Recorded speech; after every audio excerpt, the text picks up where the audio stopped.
A man is sprinting across a bridge faster than the speed of sound. The air rips apart behind him, and ahead of him rises a wall that should not exist. He doesn't know yet that he stopped being fully human days ago, and that everything he believed over these last few days was a lie, from the very first second to the last. Just a few days earlier, this same young man could barely walk. He leaned on walls, on other people's shoulders, on anything within reach because his own body kept betraying him, and now he's moving at the speed of a jet. To understand how that's even possible, we have to go back to the very beginning. His name is Nick, a student at the country's top engineering university, a brilliant programmer, a guy who can hack almost any system. But there is one system he's powerless against: his own body. Every month his muscles grow weaker, and the doctors stopped making promises a long time ago. There are always two people beside him: Jonah, his best friend and an equally gifted hacker, reckless, stubborn, always ready to push where he shouldn't, and Haley, the girl he would do anything for. The three of them have grown so close that you can't picture one without the others. Right now they're driving across the country in an old car. Haley is transferring to a college in California on the other side of the continent, and Nick talked his way into driving her just to share these last few miles. But behind the easy small talk hangs a heavy silence he can't bring himself to break. Nick looks at his hands, at his legs that obey him less and less, and one thought keeps circling in his head. Soon he won't be able to walk. Soon he'll be a burden, and he doesn't want Haley to stay with him out of pity, chained to a man who's fading right in front of her. So he does something he'll regret later. He pushes her away first, coldly, forcing himself, just so he never has to hear her leave on her own one day. Resentment fills the car. Haley turns to the window. Jonah pretends to sleep, and then a message flashes on the laptop screen. The sender's name hits both guys like a punch to the gut. NOMAD, the same hacker who broke into their university network a year ago and framed them so badly that Nick and Jonah were nearly expelled in disgrace. Back then, they couldn't track him down, and now he's reminded them of himself. NOMAD doesn't threaten, he mocks. He types as if he's standing right behind them, as if he knows their every move. And then, without a single keystroke, the laptop camera switches on by itself. A tiny green light. Someone right now is watching them through their own screen. A chill runs down Nick's spine. But Jonah lights up. For him, this is no longer a threat. It's a challenge. A personal war that has to be finished. He sits down at the keyboard and spends the whole night unraveling NOMAD's trail until something appears on the screen that the hacker definitely didn't want them to see. An address. A real point on the map, in the middle of the Nevada desert, far from any road. Jonah is triumphant. They've found him.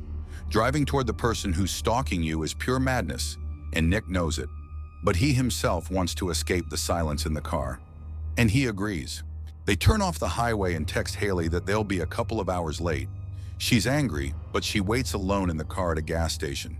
And a minute later, the guy's phones buzz again. A new message from NOMAD. And this time, instead of words, there are photographs.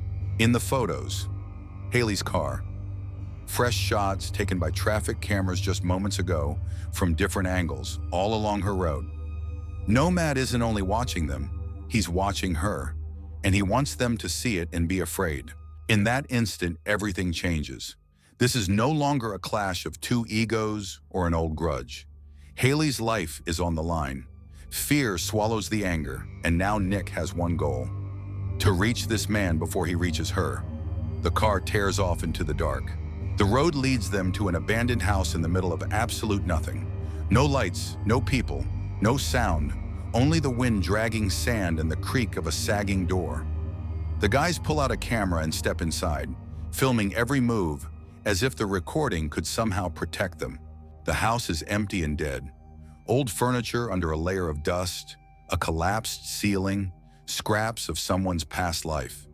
They call out for NOMAD, sweep their flashlight into every corner, but the house answers only with echoes. And then a scream tears through the silence.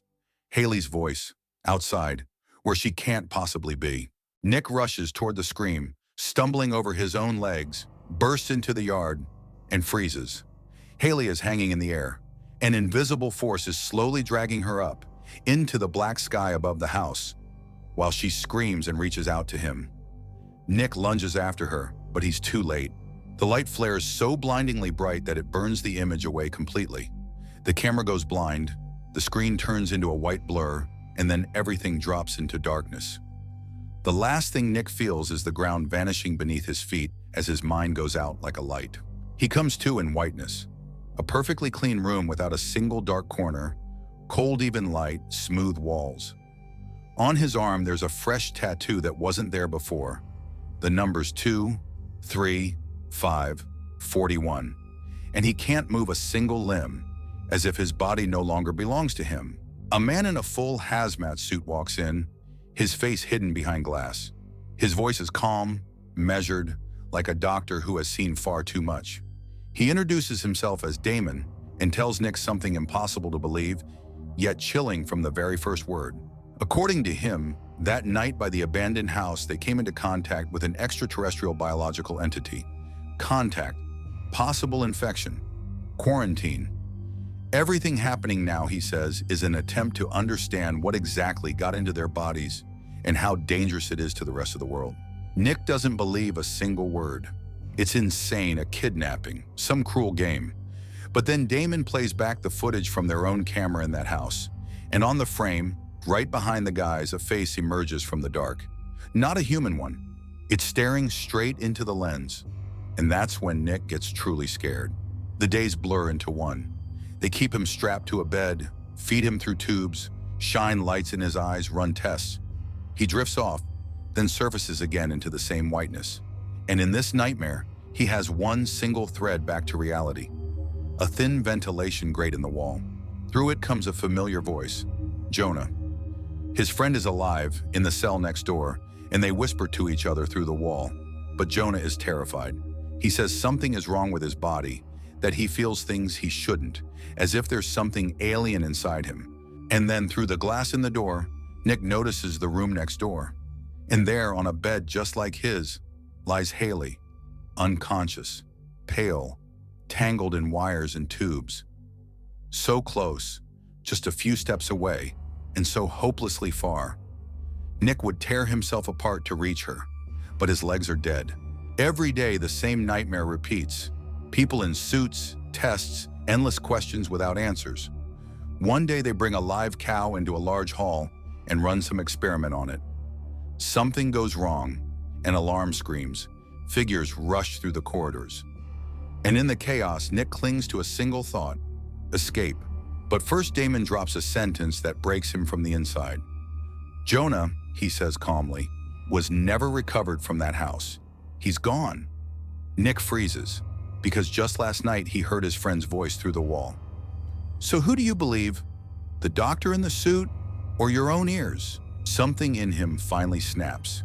He can't just lie there and wait anymore. Gathering the last of his strength, Nick tries to reach Haley, to crawl, to drag himself, and the guards slam him back down onto the floor. In that moment, the sheet slides off his legs, and what he sees doesn't fit in his head. His legs are gone. From the knees down, instead of living flesh, there's smooth, dark metal, a complex mechanism grafted straight into his body. They were amputated, replaced with something no hospital on Earth could make.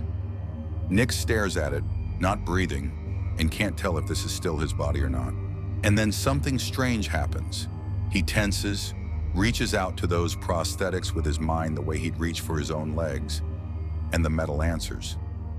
It answers with a strength he's never had. The machine obeys his will, and the body that betrayed him for years suddenly turns into a weapon.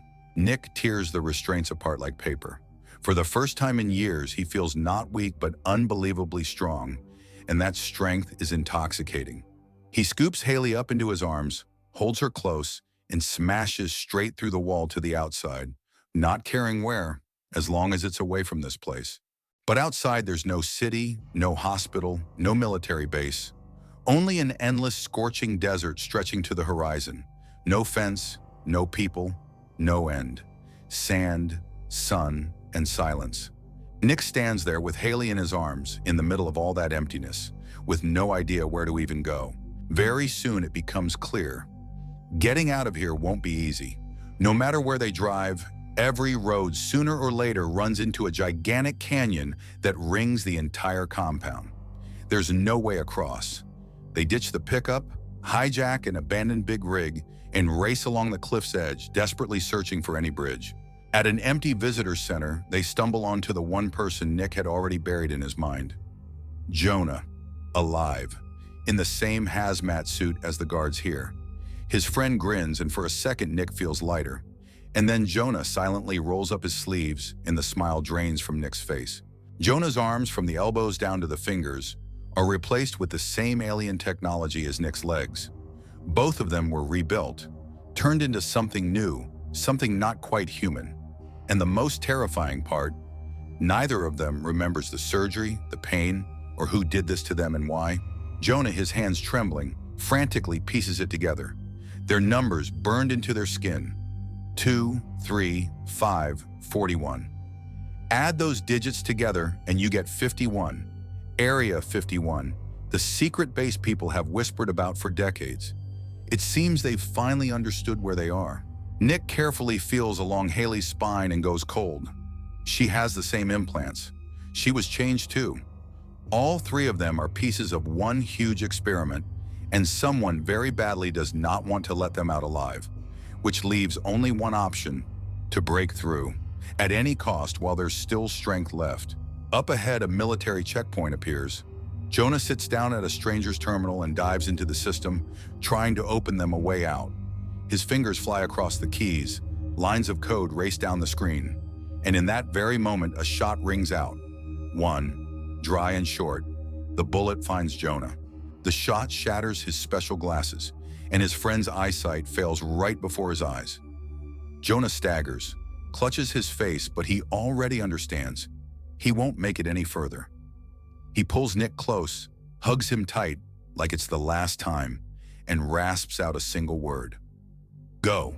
And then Jonah turns to face the soldiers. With his steel arms strong enough to bend metal, he stands in their path to buy his friends a few precious seconds.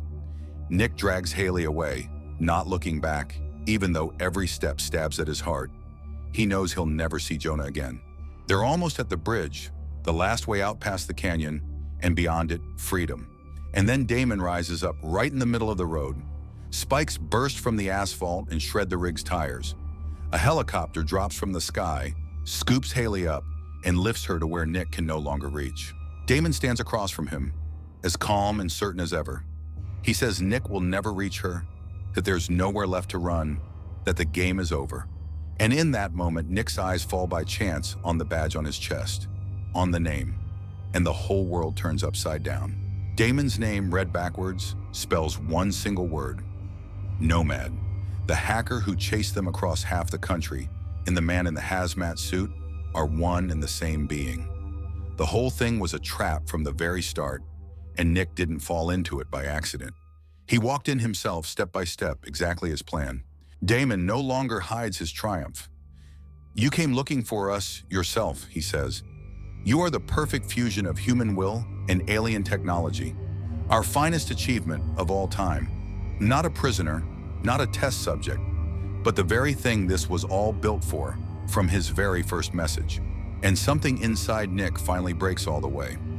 Not the cold logic he always lived by, but a raw, burning mix of despair and love. He looks at the long bridge ahead, at the invisible wall at its end, takes a breath, and runs. The way he has never run in his life. The air explodes behind him with a deafening roar. Nick races across the bridge, accelerating to the speed of sound, and the invisible barrier ahead cracks under the force of it. One more desperate push, and he breaks through what he thought was the edge of the world. And on the other side, the real truth is waiting. There never was a base in the desert, no Area 51. This whole time they were inside a gigantic ship, with that very number, 2, 3, 5, 41, burned onto Nick's arm. The desert, the canyon, the roads, the checkpoints, all of it was nothing but an elaborately built stage set. Damon slowly removes his helmet. Beneath it there is no human face, only a smooth metal mask of an alien mind that has been watching them this entire time. And through the walls Nick took for concrete and steel, stars suddenly appear. They were never on Earth. The ship docks at an alien world. Below it unfolds a city the size of a continent, colossal towers reaching into the sky, an artificial sun shield hanging above them, and in the distance a second ship city, just like this one. This isn't the captivity of one unlucky man. This is an entire civilization that has been collecting humans like rare specimens. And yet, in the one thing that mattered most, Nick beat them. They wanted pure will without feeling, a perfect, obedient instrument. But it wasn't the metal in his legs or some alien power that saved him. It was his love for Haley, the very human thing they tried so hard to cut out of him and failed. It was that love, not logic, that broke through the wall no technology could crack. They tried to make him a perfect machine, and instead they made a man, one who, for the sake of another person, is capable of the impossible. And in that lies their greatest defeat, hidden inside their triumph. Why does this story grip you so hard? Because right up to the end, you don't know what's real. Every answer turns into a new lie. Every solid wall turns out to be painted on. And when the last one finally falls, you stand beside the hero, looking at alien stars and realize that reality was never what you both believed. If this story got to you, drop a like and tell me in the comments whether you figured out who Damon was before Nick did. And there are plenty more films ahead, the kind where the moment it ends, you want to re-watch the whole thing from the start with new eyes. Stick around, it only gets better from here.